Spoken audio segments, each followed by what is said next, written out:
Bagaimana kenikmatan yang ada di alam barzakh? Tentunya yang pertama, kenikmatan yang terindah. Kira-kira seorang muslim atau seorang manusia, di antara nikmat yang mereka inginkan ketika penduduk langit memujinya. Kalau sekiranya kita yang ada di masjid ini, kita dipuji oleh semua orang yang ada di masjid ini, kira-kira kita bahagia atau tidak? Bagaimana kalau penduduk langit itu sedikit atau banyak? Penduduk langit itu banyak. Penduduk langit pertama, kedua, ketiga, keempat, kelima, keenam, ketujuh. Kemudian di atas langit ketujuh ada lautan. Kemudian ada arasy. Kemudian ada malaikat yang banyak sekali. Kita tidak tahu. Kalau orang yang ada di dalam masjid ini saja memuji kita semuanya, kita merasa bahagia. Apalagi kalau yang memuji kita adalah semua penduduk langit. Mereka berebutan seolah-olah karena dikala orang meninggal, ruhnya dimasukkan ke kain kafan. Kafan itu berasal dari surga. Itu sudah sebuah kemuliaan. Kafannya dari surga. Hanuts namanya. Kafannya dari surga. Kemudian orang ini tidak membiarkan. Langsung dibawa ke langit pertama, ke langit ketujuh. Semua penduduk langit berbondong-bondong. Ini wangi dari mana? Karena biasanya apabila ada wangi, kita ingin mendekatinya atau menjauhinya? Kita ingin mendekatinya, wanginya. Paling tidak kita mendapatkan wangi yang indah. Paling tidak kita bertanya apa warnanya, apa mereknya. Iya atau tidak? Wangi itu simbol kebaikan. Dan itu adalah di antara kenikmatan yang pertama. Dipuji oleh penduduk langit. Kemudian sampai kepada tempat yang namanya Illiyin. Illiyin itu puncak teratas. Kemudian apa kata Allah Azza wa Jal? Kembalikan dia. Kembalikan dia ke tanah. Karena dari tanah aku ciptakan dan ke tanah aku akan kembalikan. Maka para ulama menjelaskan ikhwatul Islam, dikala kita berada di alam barzakh yang mendapatkan kenikmatan jasad atau ruh. Hukum asalnya adalah ruh. Wal jasadu taba'an lirruh. Dan jasad itu mengikuti ruh. Karena ada orang yang tidak ada jasadnya. Bisa dipahami? Tapi hukum asalnya ikhwatul Islam adalah ruh. Jasad mengikuti. Paham atau tidak makna mengikuti? Bisa jadi iya, bisa jadi tidak. Kemudian ikhwatul Islam, karena ruh dengan jasad ini ada 5 kemungkinan. Dikala Allah mengatakan kembalikan dia ke tanah. Karena dari tanah aku ciptakan dan ke tanah aku akan kembalikan. Maka Allah mengatakan bentangkan perkuburannya seluas 70.000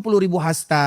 70.000 hasta itu kira-kira berapa? 1 hasta setengah meter. Berarti 70.000 hasta 35.000 meter itu berapa kilo? 35 kilo. Itu luas atau tidak? Luas ikhwatul Islam. Dibentangkan untuknya perkuburan seluas tadi yang kita sebutkan. Kemudian dia berada di dalam kenikmatan yang indah. Itu diantara salah satu yang disebutkan oleh baginda Rasulullah SAW.